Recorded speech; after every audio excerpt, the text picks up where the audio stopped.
As always, the opinions expressed in this program do not necessarily reflect the official policy or position of DKI APCSS, the U.S. Department of Defense, or the U.S. government.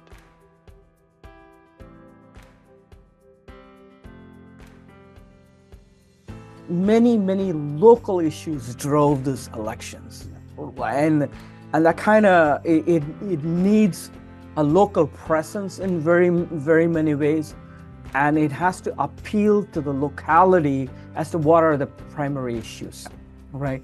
And in that regard, I think they probably not read the tea leaves. Surely, it really in India particularly, it's bread and butter issues. I mean, when I mention bread and butter, I mean bread and butter, right? It comes to developmental schemes. What is in it for me? Where's the water? Where are the roads? Where are the trains? Where's the money? Most in youth and employment. From the Daniel K. Inouye Asia Pacific Center for Security Studies in Honolulu, Hawaii, welcome to another episode of the Security Nexus webinar, where we explore the most pressing security challenges and geopolitical shifts shaping our world today.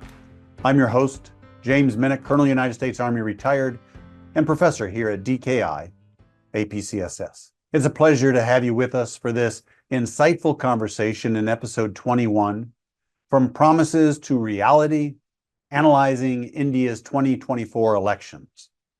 The 2024 India general elections concluded with Prime Minister Narendra Modi assuming his third term on June 9th. Despite expectations of a landslide victory, predicted by all the exit polls, Modi's Bharatiya Janata Party, or BJP, won only 240 of 543 seats in the Lok Sabha. Together with its allies, the BJP formed a majority with 292 seats, short of the 362-seat supermajority they sought. Modi must now adopt a more conciliatory tone with his alliance partners. During his decade in power, Modi mainstreamed Hindu nationalism to unify parts of the country and achieve ideological and identity coherence. Supporters see him as a strong leader who has elevated India's global standing, while critics argue that his politics have bred intolerance and increased inequality. This electoral setback may prompt a shift toward better economic distribution, or at the least, potentially limit his ability to pursue large-scale reforms, such as passing the Uniform Civil Code. Despite the government's ambitious growth targets, the economy faces significant challenges. While the economy has grown at 8.2%, high inequality persists, with an average income of $2,700 US and an unemployment rate of 8%. Youth unemployment is particularly concerning, nearing 30% in some areas. Modi's new welfarism has expanded welfare programs for women and farmers through initiatives like cooking gas subsidies, free grain distribution, toilet provisions, and direct cash transfers. These programs purportedly aim to reduce corruption and enhance efficiency in welfare delivery. However, funding those initiatives raises concerns about economic sustainability, potentially exacerbating the competitive welfarism that often drives electoral politics in India. The election outcomes highlight regionalism's importance in India's politics, integrating regional priorities such as water rights in the South, agricultural policies in the West, employment generation in the East, and infrastructure development in the North. This will be crucial for national unity and progress. India has a vibrant and extensive vernacular press and English media. However, the audience for those shows and news programs is typically grouped and geographically focused as religion, caste, and socioeconomic standing strongly influence the news that people consume. Social media provides alternative voices, but also spreads disinformation, threatening informed voter decision-making. Addressing fake news is essential to safeguarding democracy. The 2024 elections underscore the complexities of India's democracy. Governance issues, economic promises, welfarism, regional dynamics, and disinformation are critical to understanding India's political and economic future. To delve deeper into these complex issues, we're fortunate to have Dr. Srini Sitaraman with us today. His expertise in South Asia and Indo-Pacific security will help us better understand the implications of these domestic issues. Srini, welcome back to the Security Nexus webinar. It's a pleasure to be here. Thank you for inviting me back. You know, we were talking just before the show, and you were actually on a panel on our second episode last year. Yeah. And so it's good to have you back. The program has grown enormously thanks to your hard work. We have had about 100,000 viewers in these episodes. So thank you for that compliment. To you and all your team that assists you. Yeah. You gave, last year when we had you on the panel, you gave a bit of a brief intro to your journey, how you came here. But maybe you'd share a little bit more with us, as I'm sure our audience would like to know a little bit about you. Sure. Just to give you a work backwards, I was actually born in India, and I grew up in two different parts of India, in Bengal and Tamil Nadu, just outside of the main city in Bengal and Calcutta. And then in the city of Chennai, where I completed much of my education, basic education, before I came to the United States to pursue advanced studies. And then I was a college professor just outside of Boston, teaching economics, political science, and international relations, UN, United Nations, and other things. And I had this, sort of desire to do something more policy oriented, something more potentially more impactful. Not that teaching undergraduates and graduate students are not impactful in its own way, because it produces a new generation of students and leaders and thinkers. But I wanted to track change, and I came here in 2019. I remember when you did. You were tenured in your last job, and I did. It was quite emotional. It's very hard, as you very well know, to earn tenure and then to give and then to say no to it. And many people would think it would be an unwise thing to do. But Carpe Diem, I decided to be here. So far, APCSS has kept me employed, and as well as kept me on my toes, I should say. It's a place full of energy, and a lot of serious discussions happen here, and I've learned enormously. And it's also allowed me to reconnect to South Asia in very many ways. I had the opportunity to give South Asia briefings whenever the opportunity presents itself. You as a course manager reached out to me, others have, and I really prepare, and that's allowed me to regenerate some of my interests, which I've studied, learned, covered. And even before I arrived in the US to study, I served a couple of years as a brief stint as a journalist, and I covered beat politics in the city. Oh, interesting. A lot of local politics. I've been to a lot of town hall meetings, public political gatherings. But at the time, I was just doing a job, and I just had to file a report by 3 p.m. Right. I didn't have the kind of reflection that comes with, as I say, comes with time. It comes with time. Well, that's fascinating. I learned more about you. I think each time we share, we reveal a little bit more. So thank you for that. No. Let's go ahead and delve down into the topics then. And let's start with the internal political dynamics that we spoke about, that I gave in the introduction. I mean, the election results, they have led to significant shifts within the BJP. Right. And this is going to affect its internal power structures and its future strategies. Right. So let me ask you this question. In what way have the election results altered the BJP's political structures and their strategies? Great question, and it's a valid question. So even before I answer that, I just want to put some basic facts, right? I mean, this is well known. Some people may know or may not know. It's just one of the things that most people generally tend to forget is that India, particularly, just India alone, not South Asia, is a staggeringly large place. Yes. Large in terms of population size, large in terms of its geography and its diversity, large in terms of the subgroupings they have, and large in terms of the linguistic and cultural and ethnic diversity. It's just an enormously complexly diverse place.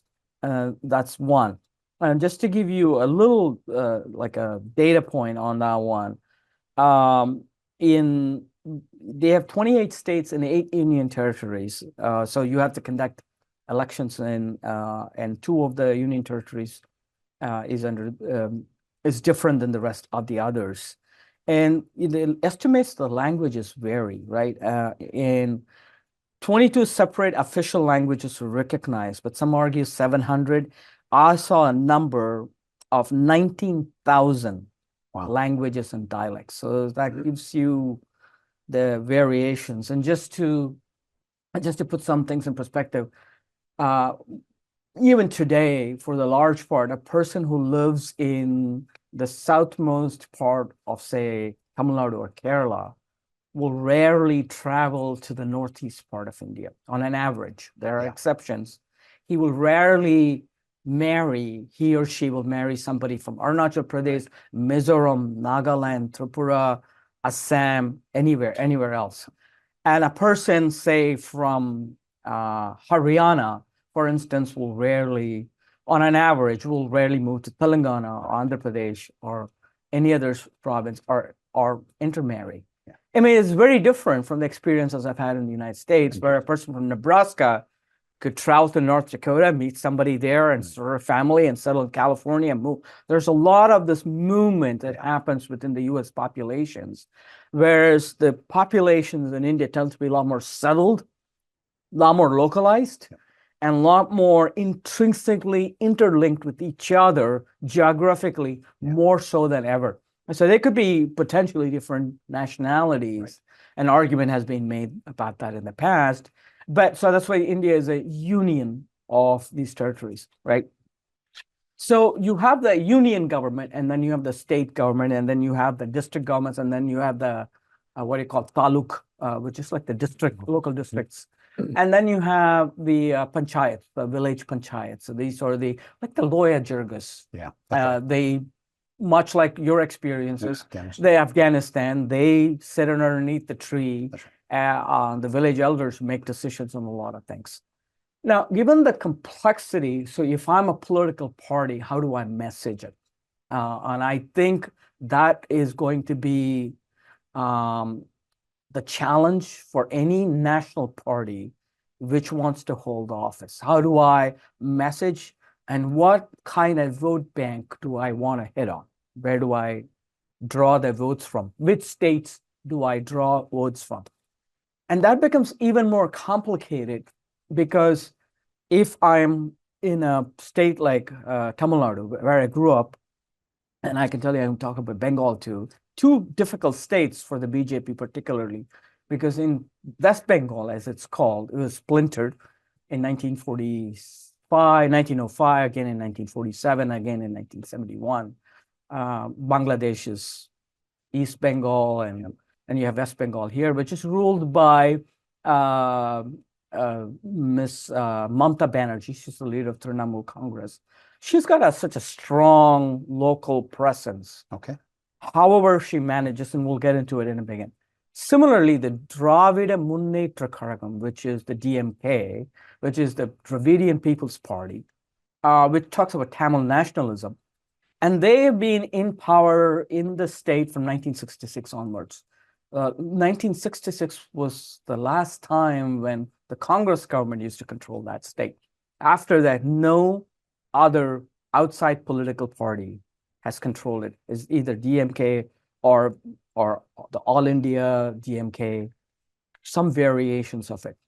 So if I'm a national party, I'm trying to penetrate. Kerala, for instance, is controlled by the Communist Party, right? Karnataka historically has been controlled by the Congress. If you look at Maharashtra, very powerful state, all the businesses are there. They're controlled by the Nationalist Congress, and they're splintered. Shiv Sena, National Congress, they're splintered. Different factions are fighting. So if you are looking at, as a national citizen, how do I bring all these people to the table together? And that to them is the biggest calculus. And BJP is in power because they have a pre-poll alliance in the state of Andhra Pradesh with two parties, and they are the ones who are supporting them. Again, Bihar, and 12 seats is provided by their ally, again in Maharashtra. And there's other, they have 30 other parties that are supporting them from the outside. That's why they're able to bring up the tally to 293. Right. Their biggest hit or suffer was in the state of Uttar Pradesh, which is the largest state. About 270 million or so. Yeah, right? It was very large. Pretty large population, comparable to Indonesia. Very mixed, ethnically and religiously mixed state. And that was the state they were going to do well because they control the local government, the state government. Chief Minister Yogi Adityanath is the chief minister of the state. He's a monk. He always is in orange robes and shaved head by choice. Yeah. And he's been in power. So they expected to secure, at least 2/3 of that state member of parliament, Lok Sabha votes, and that didn't happen. Another party, Samajwadi Party, led by Akhilesh Yadav, took away a chunk of votes from them, like half of it, more than half of it. And that is why they are at 240 and not at 290 by themselves. And I think that is a single state that made a lot of difference. And that's why when you mentioned exit polls at the beginning, and I went and looked at it, I'm actually surprised at how they arrived at the numbers. And I have the numbers calculations. And it seems the numbers that I look at very conservative. They picked up few states here and there. They won really well in Odisha, which is a big victory. They won really well in Madhya Pradesh, big victory. Of course, they took Gujarat, that was Prime Minister's home state. But they took a smattering. They did well in New Delhi, which is the NCT, the Union Territory. They picked up seats here, but they did not win anything in Tamil Nadu, right? They won one seat in Kerala, which is huge, because Kerala is a very multicultural state.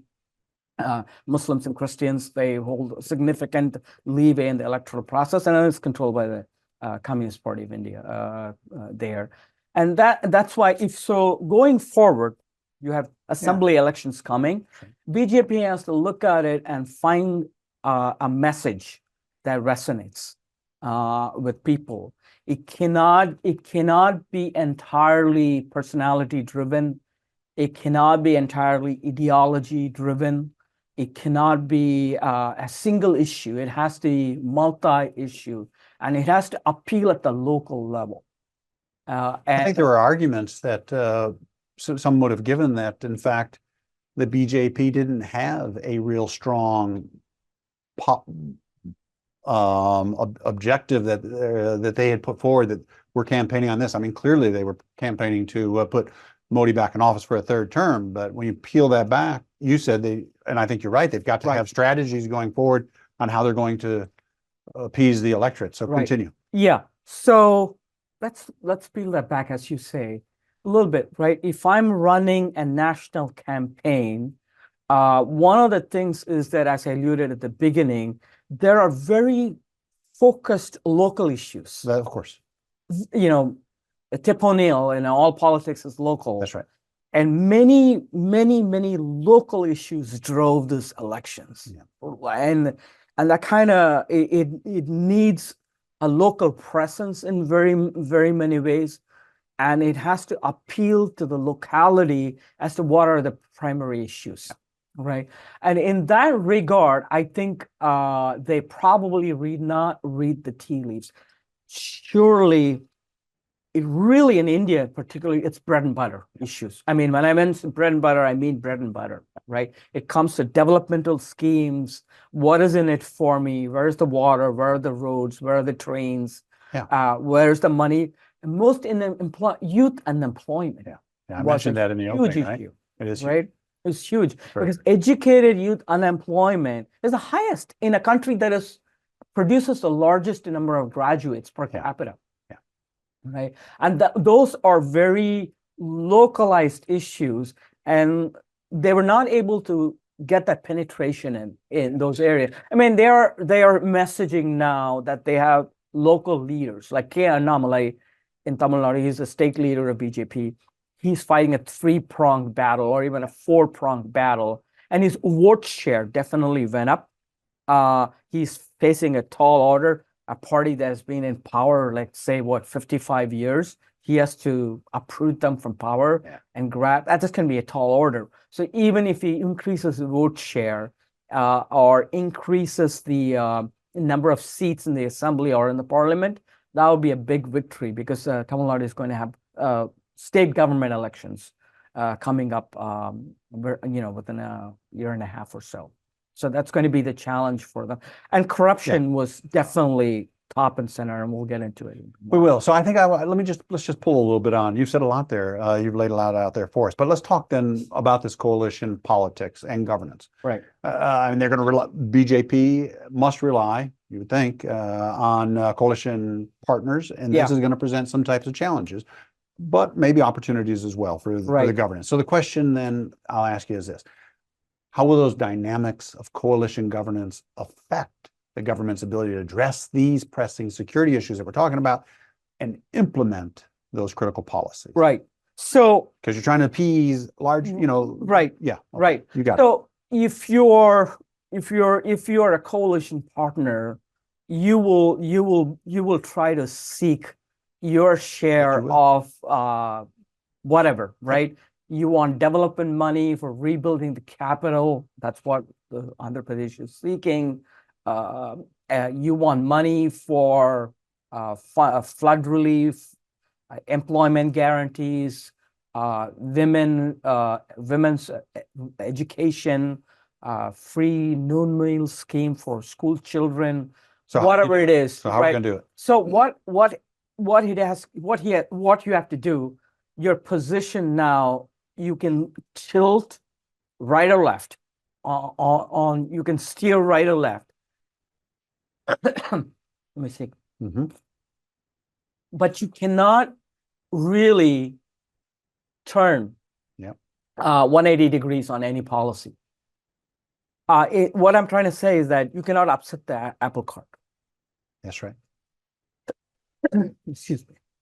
So you're kind of from, I mean, I understand what you're saying, but from the center now, you're trying to be able to govern on the edges, but staying still close to what you've laid out. And we're going to talk more about this later, but this is, the electoral promises and having to be able to achieve these so that you maintain the popularity and things.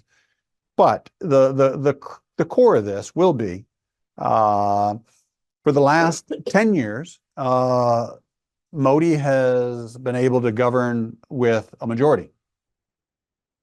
Now, for this administration, he's gonna have to govern differently. He's gonna have to govern with a coalition, and it is a different type of governance where you say, "I'm doing what I do because I have the power and I can do it," and the other one is, "I need to have a coalition to be able to move forward the agenda items which we say are important." Back over to you.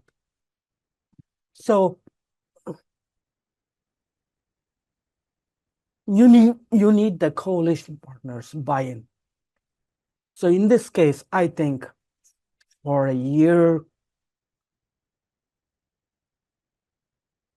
or maybe 6 months, I'd say longer than a year, I think his coalition partners will not trouble him in any significant way. Try to say, "I'm going to pull the support for you. I'm going to force a vote of confidence in the parliament so that your government is upset." So he's got a window to establish some policy frameworks that is broadly appealing to everyone. And you also have to remember, the coalition partners also want to remain in power. Yeah. They want to be in the government rather than outside the government. So I think they're going to cooperate for the time being. So I see, and this is what people are generally saying, is that you're unlikely to see any radical policies come out. And that is a danger too for the BJP because a lot of people voted for them wanting fundamental change in certain areas, overarching change um, in tricky areas. Like the one tricky area I'll mention is the Uniform Civil Code, UCC. Yeah, I mentioned. In the Uniform Civil Code, it's going to be hard because certain religious groups or religious communities have their own court system, one sort of way of dealing with personal and family private matters. When it comes to marriage, when it comes to divorce, when it comes to property settlement, does it go to the boy, does it go to the girl, all those things. Now, the government has been saying you can't have many people, many different systems of rule. We'll bring them under Uniform Civil Code. Right. That's going to be harder, I should say, for the third term. Not impossible. There'll be a cost to it. Yeah. If it comes into the first two terms, you see he was able to pull through the CAA, the Citizenship Amendment Act. And that is a big one, even though it created a lot of controversy. That's right. He was able to implement it. For the farm reform law, which is the minimum support guarantee price. So he wanted to pull the middleman out and allow the market prices to fluctuate. So if you're a farmer, you may get a high demand for your wheat one particular day, and you may not get anything the next particular season. The farmers didn't want that. They want a standard guarantee that I'm going to buy it at a particular price at my fall crop and the spring crop in a particular way. And he wanted to take away, and that was the pushback. Even though the pushback came only from a group of farmers in the northwest province of India, that resonated, and the government had to walk back. So those are the kind of hard things he's going to face, right? The second area is this Agniveer scheme, and this is right up your alley as a former service member. India, if you join as an enlisted or as an officer even, but there are different pathways, obviously. If you join an enlisted and I get selected, I'm a soldier, I'm guaranteed 15 plus years. Unless otherwise I get injured or or other unfortunate things happen. 15 plus years, 20 years. And when I retire at 20 years, I get lifelong pension, Medicare, and a whole host of benefits, job training, and everything. So if I'm joining at age 17 or 18, and I'm retiring at 38 or 40 or 42, I'm set because I'm set in such a way that I'm not desperate to seek a second career. Now, the new Agniveer scheme has come, which is getting a lot of pushback, especially the parliament had a debate last week in which it's 4 years. It's 4 years. It's more like the U.S. military recruitment pattern, all right? I come in, 6 months of training, 4 years to come in, and you don't get pension, you don't get lifelong military guarantee. At 4 years, the end of the fourth year for that particular batch, 25% will be retained for permanency in the Indian military, Army, Navy, or Air Force. Oh, that's interesting. And the rest, 75% will be let go. And that has massive repercussions. Massive repercussions. People are just really, really upset about it. Right? Because they think I made it, I'm going at 17.5 to 21 years. And I'm willing to put my life, I'm coming in, I'm parachuting in. And what is my commitment to the Army? All right. I'm here for 20 years. What is your role? Do you have the training? Do you have the sophistication? Do you have the education to serve along with me? And that's a question. But more importantly, it's a question of benefits. What kind of benefits do I read? So they get a lump sum payment of, in Indian rupees, it's 11 lakhs. It's what they're getting 12 lakhs. I think 1 lakh is about 100,000. So they get a lump sum payment at the end of it, but people are not satisfied. So I come in, let's say at 18, and I'm out at 22. The government says you're only 22. Yeah, you got a whole life ahead of you. No whole life ahead. And the people are like, at 22, I'm too old. Right. What do I do now? And that, the opposition really raised the point strongly in them. Many of them are not necessarily in combat roles. They are serving sort of auxiliary support roles. Sure. But I think what the Indian government's intent was to have a U.S. military style recruitment, contractors, civilians like me who come in, and service members like you supporting your role in all kinds of things. I think that's what they want, but the establishment is they're actually upset. Like, why didn't you consult with me? Why didn't you check with me? Why didn't you run this by me? We should have had a national debate on this. Yeah. But the government's intention, I think, I'm not speaking for them at all, is like, if I ask you, you're gonna put question marks on it. I'm not going to send it to you, editor Dr. Milik. Yeah. I'm going to just publish it. Yeah, no, I mean, one of the largest expenses that the military have, which don't actually produce capability, is the pensions of those who have retired or their medical, and so India is not alone in trying to figure out how to reduce that overhead. If you look at the budget allocation of just the Indian military, largely, I'm approximating the numbers, but I'm close to the margins. 35% is pensions, 35% is salaries. Yeah. And that remains 30% for acquisitions, maintenance. No, that's right. New weapons platforms, whatever. And a lot of people are saying, hey, this is unsustainable from a readiness perspective. Yeah. We're going to stop that line of discussion there only because we could do a whole episode on this, and I'm quite interested. But I'm gonna pull there. I'm gonna pull on some things we spoke. You mentioned earlier. This concept of welfarism and freebie politics. I mean, welfarism is a welfare state, as it will, and India has a large population. Right. 1.5 billion. It has many of them with varying degrees of socioeconomic status. That welfare is very important in many places, but I mean, these ambitious welfare programs and promises of freebies, as it were, I mean, these were central to India's electoral strategy on the various parties. But so let me ask you this question. How will the new government balance the delivery of these welfare programs and with economic sustainability and effective governance? So how does this go? There are two kinds of welfarism, right? There is this, what I call blatant welfarism, for the lack of better term. So I come up to your house, I knock on your door, and I say, I'll give you a packet of biryani, which is a very famous Indian dish. It could be made with vegetables, or it's chicken or lamb or anything. Spicy rice dish, some liquor maybe, and $1,000 rupees in cash.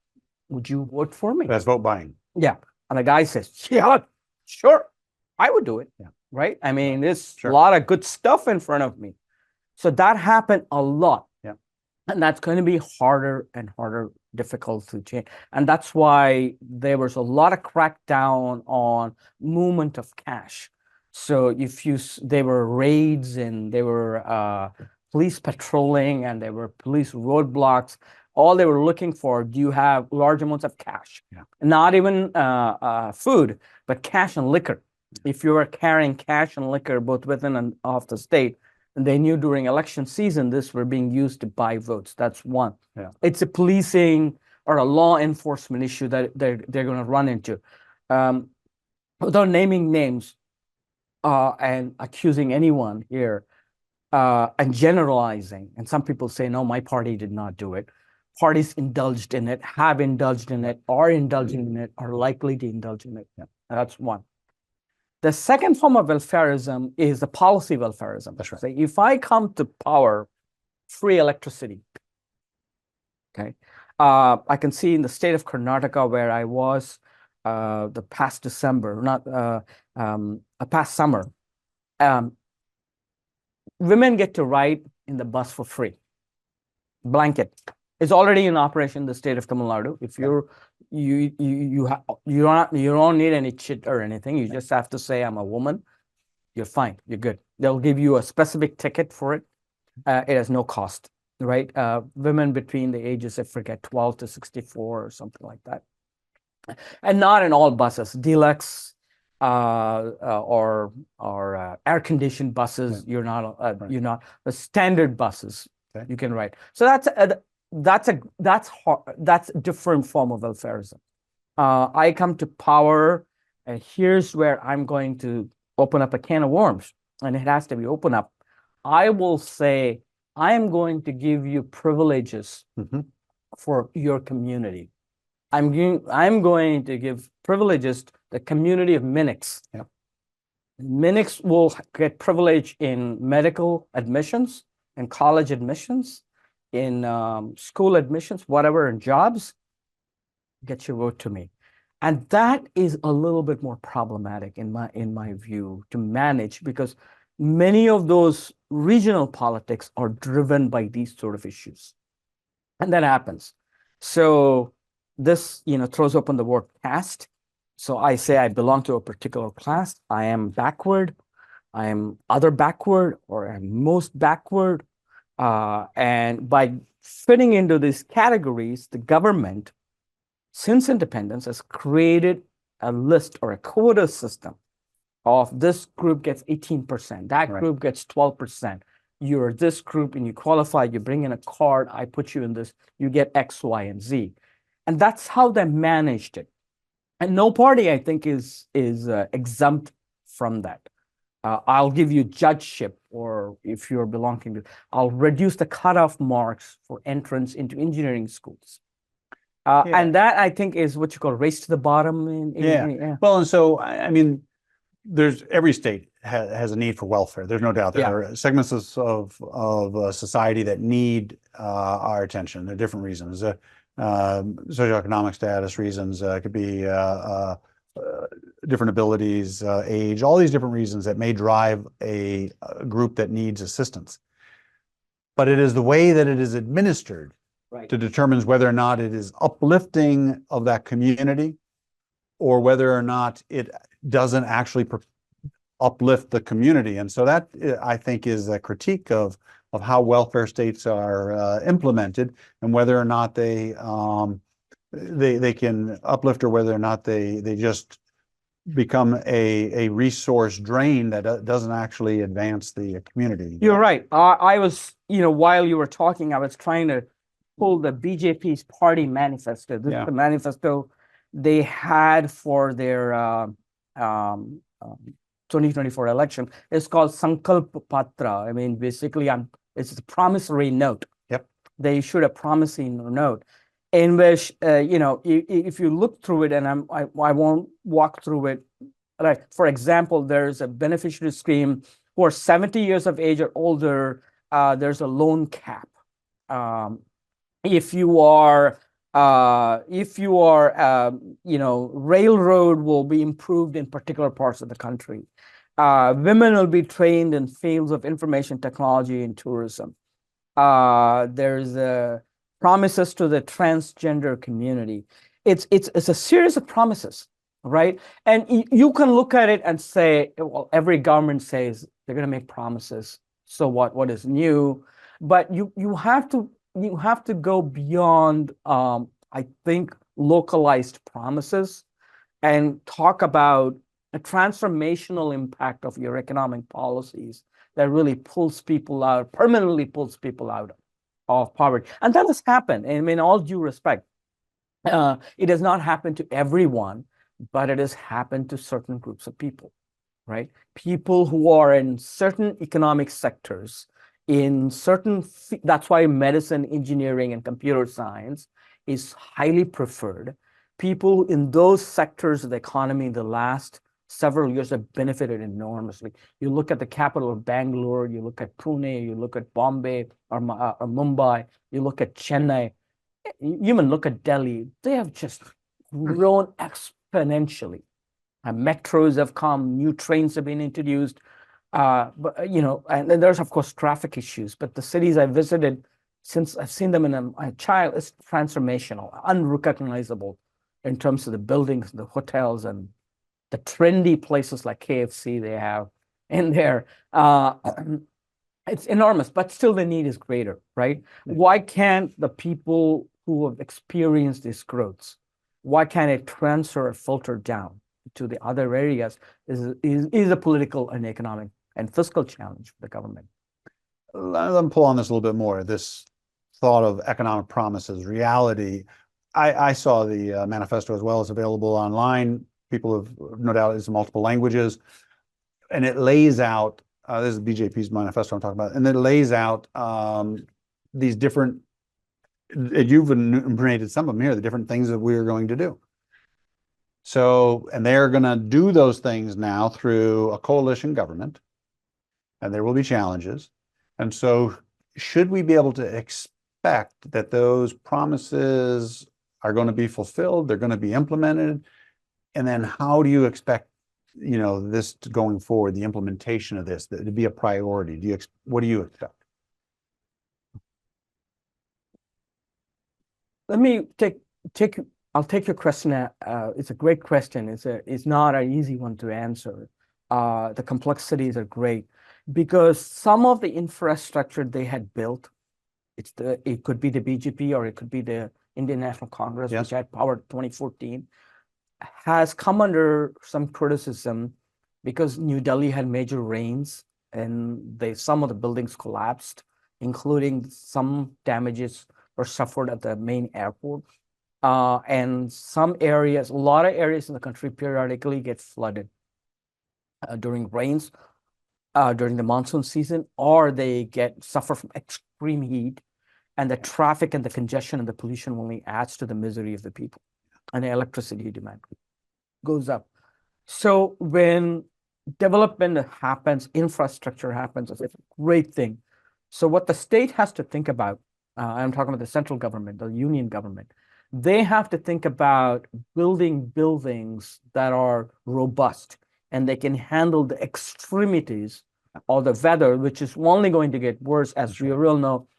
We don't have time to talk about climate change that is impacting all countries in South Asia and across the world. And these are the vagaries of the extreme weather events. Even here, Houston is facing a power outage. Yeah. Just before coming here, I saw the news item. Yeah, the Hurricane Beryl. Right. The Hurricane Beryl. They're completely out of power. And no city is really immune from right. these kind of.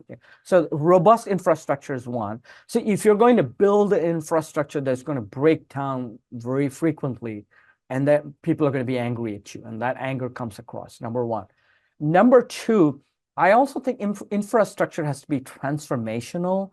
And number three, maintenance. And I think, and as you know, maintenance is really the crux of the problem. You can't build it and leave it. You have to tender to it. Yep.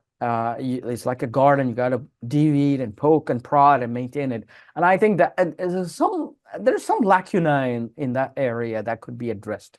And I think I'm not faulting anyone or any particular party or a government in there. So overall, recently I had the opportunity to visit different countries in Southeast Asia and Northeast Asia, and I'm marveled at what they've done. Yeah. And I think a lot of intellectuals in India marvel at what Japan and South Korea and Vietnam and Thailand and all these countries have done. There has to be a greater check on the government, as well as greater citizen responsibility on that matter. That's one. I also think, James, I come to you and say, look, I'm hungry. You give me $5 to buy a coffee and a sandwich. Yep. You do that for a week. You do that for a month, right? It doesn't change my life. It doesn't. I'm still coming and asking you for money. That's right. Right? As we talk about here at a center, you have to teach me how to fish, not just give me the fish. Right. Right. And I think that is where the politics is a hindrance, politics in a general. Because if I'm going to say, don't worry about it, I'm going to give you a bottle of beer and some food and some money to spend, you have great time and vote for me, your responsibility ends at that. It does. And you're not you're not seeking to transform the citizen, and the citizen is not taking the responsibility to transform himself or herself. I recently read an editorial where they talked about the policy of one particular state, again, no names taken, of that state or the leader. That state leader increased the direct cash transfer from X amount of money to Y amount of money, and that was a great move before election that elected the leader back in power. Yeah, it is a great strategic move, tactical move, but it comes at an expense. And I think that's where the equation is. I'm not saying that people have to suffer, women have to suffer, people cannot have any of these things, but there has to be some mechanism for pulling you out of that status to a next status where you can take care of yourself. Yes, it's called governance. Yeah. And so let's talk about regional issues and governance in those. You in your opening, you spoke about the great degree of regionalism that exists in India, and how it is really, stitched together many states and many nationalities and languages, and that's complicated. And without a doubt, it plays in every election, and it played in the Indian election as well. And so, but when you go to govern, you've got to figure out how to knit all this together so that you can address those regional issues and ensure this inclusive development and this political harmony if you're going to effectively govern. And so the question is, how do you see this going forward? How will the BJP be able to govern effectively this in this issue of regionalism? It's a great question. Probably I could start a consultancy for you. It's that answer and advice. No, but jokes aside, the challenge for them going forward is that they've had power from 2014 to 2019, 2019 to 2024, and now 2024 to 2029. So the elections are coming in 2029, and they have to stand before the people, at least at the Lok Sabha, for the parliament, and say, I did X, Y, and Z. They're going to ask them. They are definitely. They're going to ask them, what did you do for me? What have you done? You've had power for 15 years, right? So one is having a message which is backed up by facts, right? I think they had a lot of message. I'm not saying they did not have, whether it resonated or not. One is that they built a temple, which is great if you belong to one particular group of people. And they didn't win that. They didn't win province. They didn't win that, right? So the other people looked at it and go, "What about me?" It was it's right, and they said, "I am not buying into that." Some calculation went in saying that I'm not buying into that. I'm not going to support you. I'm going to go somewhere else where I think my needs are met, and that they have to be in tune to that. A second thing, macroeconomics is great if you're an economist. You're looking at GDP per capita. Micro. I am not making. Every Indian is not making $2,500 a year, and that's a lot of money, right? The average guy is probably not even making $1.50 a day on the street, and those are the people who ideologically you can appeal to them. At some point, they're going to say, what about me, right? I think that it's not a unique problem for India. I see that in France. I'm seeing that in UK. I'm seeing in elections across the world. I'm seeing that in South Asia too. And I think that hasn't really filtered down. The messaging has not filtered down because people on the ground want very practical things. And here's sort of a bipolarity to it, right? On one hand, you're going to the government and asking for everything. Of course. We have a term, nanny state. You don't want a nanny state. You want people who are entrepreneurial, who are doing things for themselves. You don't want to be seeking everything. And the government is also wanting to do things for the people and taking credit for it without appearing to be constantly in their businesses, private businesses.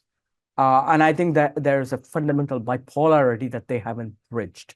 whether it's exams, whether it's college applications, whether it's employment, whether it is quotas and reservations that they require for each particular job. And that conversation has not happened, and people are unwilling to have that difficult conversation, because the minute the conversation comes into the public forum, you've seen the meme on the internet where there are different Spider-Mans pointing fingers at each other. Yeah. It's like that. It breaks down into sort of war of words without any sort of conclusions, any sort of meaningful conclusions. So the challenge for them is not to not to have this grandiose projects which are appealing. I built an airport in that city, great, but what is in it for me? The policy has to be more, I uplifted the entire country and moved them to the next stage of their economic life.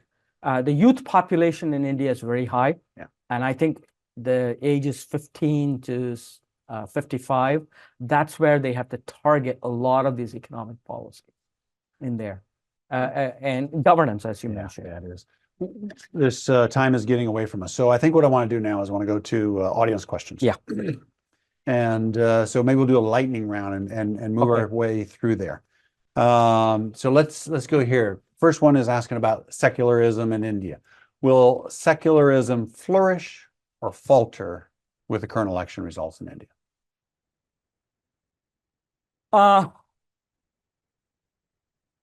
Secularism is a very you said lightning round. It is a very complex term in India today.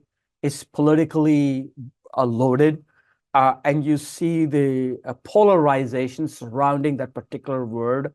I don't expect the government to use that particular word, but the government is going to use the words. The union government is going to use of his word "sabka vikas," which means for everyone's good, for everyone's welfare.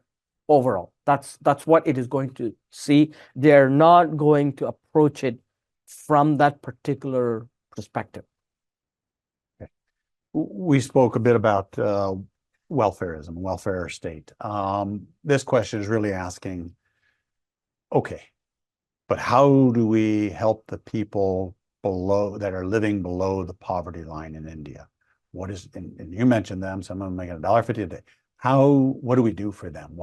How will their life be different going forward? What will this is a boogeyman, and I'm just lack of better boogeymans than this one, job creation, right? And I would say from a narrow academic perspective, the government has to invite more foreign or even domestic investment in key projects in private sector, in whatever that the state needs, whether it's IT, whether it's medicine, whether it's pharmaceuticals, whether it's mining, whether it's construction, whatever that may be. They have to create employable jobs in these areas, create the opportunity structures to attract the investment and have them do that. Open up the soft power, open up the soft economy in such a way that money flows into those areas for key investment. This is what People's Republic of China has done. It comes in, and that allows the people to kind of plug into those things. And they're facing significant challenges there as technology is evolving, as AI is coming into fore. They're going to face challenges in that area. And that would be my easiest solution. Okay. In there. This next one is asking about the BJP and legal actions. I mean, their legal actions have been taken against the opposition leaders. Yeah. Right. So the question is, has this negatively impacted the BJP? It depends, right? I'll talk about one particular case. There's the leader of the Aam Aadmi Party, AAP. He came into power for rooting at corruption. His electoral symbol is a jadu, or what we call as a broom. He wanted to sweep away corruption. and that was corruption. But they're apparently I say because nothing has been proven in a court of law, that they have been masterminded in a massive liquor scam by giving out contracts to select people. It's a huge thing, millions of dollars involved in it, and he avoided responding to the summons from the court, like 9 summons, and eventually they got to him. For him, he was in bail. He was back in. I think he may be out again. So we don't know. When top leaders of particular parties, for whatever reasons, go to prison, however we look at it, and I might say it's liquor scam, I might say it's some other scam, people from the outside are going to see this as an overarching hand of the government trying to manipulate things. That's a messaging issue for the ruling party to manage. Even though there may not be any, it may be independent. You can see this in the American elections too. Yeah. With all that's going on, I'm an average citizen. I can say the government is doing this to keep this particular guy from power, and that narrative is something they have to fight against. Okay. And that's real. If you're a politician, you have to manage that process. If it is true, you have to prove it. If not, you got to let not just the guy or the guys and the gals who you think you may have been improperly put in place. Yeah, I mean, the government in power is the one who, when you have the power, you have the ability to do things. And so right. You have the greatest need to be fair. Yeah, and this is where the topic, which you should probably reserve for another day, is the information warfare happens, right? Yeah. Even though I can claim as a government that courts are independent of the Prime Minister's executive, you'll say it's all part of the government, and the guy is just stirring at the pot from the back, and he wants to put a challenger out in power. So that's going to be a narrative, and you see it in all democratic countries. Yeah, Srini, I have enjoyed this hour together, and it has flown by. Yeah, it has. But before we let you go, I always like to ask our guests to if they could recommend books to the audience that would further their understanding and insight into the topics we're talking about. Maybe you've come with. I recommend I recommend Sai Deepak, the author Sai Deepak. You can go online, Google him, and you can take a look at him. You can also find his speeches on YouTube. There are 2 books. There are big books. One is India, Bharat, and Pakistan, hardcover, came out in January of 2022. The other is India and Bharat, Coloniality, Civilization, and Constitution, which came out in 2021. I recommend this particular author specifically because he provides a narrative and an alternate perspective on Indian history and coloniality and civilization, which has somewhat been missing in the discourse. And it has really been coming to fore. There are several other authors that could talk about, but he is out there in the media world and is sort of really, articulating his views quite strongly. So if you're interested in looking at something different, I would recommend. No, that's good. And I would note those are the first 2 of a trilogy. He's writing a trilogy, and so the 3rd book will be out soon enough. But people. But he has several TED Talk like lectures available on YouTube and other places that you can take a look at. Srini, again, thank you. Thank you so much. It was thrilled to be here. I can't believe 1 hour is it's coming on. It's coming on. As we conclude, it's clear that governance challenges, coalition politics, welfarism, disinformation, and regional issues profoundly impact democracy in India and the region. Effective governance and fulfilling electoral promises are crucial for stability and public trust. Welfare programs must balance economic sustainability. Addressing disinformation is essential to protect democratic processes. India's approach to these challenges will shape its democracy and influence regional norms, potentially serving as a model for balancing populist policies with sustainable governance.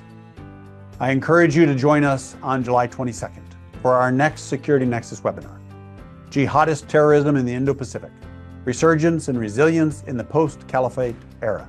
It will feature Dr. Sam Mullins. In that session, we'll analyze the impact of significant events such as the U.S. withdrawal from Afghanistan and the Israel-Hamas war. These impacts on jihadist networks will highlight their resilience and the adaptations of those groups. So from all of us at the Daniel K. Inouye Asia Pacific Center for Security Studies here in Honolulu, Hawaii, thank you for being a part of this important conversation. I'm James Minnick, and until we meet again, aloha. As always, the opinions expressed in this program do not necessarily reflect the official policy or position of DKI APCSS, the U.S. Department of Defense, or the U.S. government.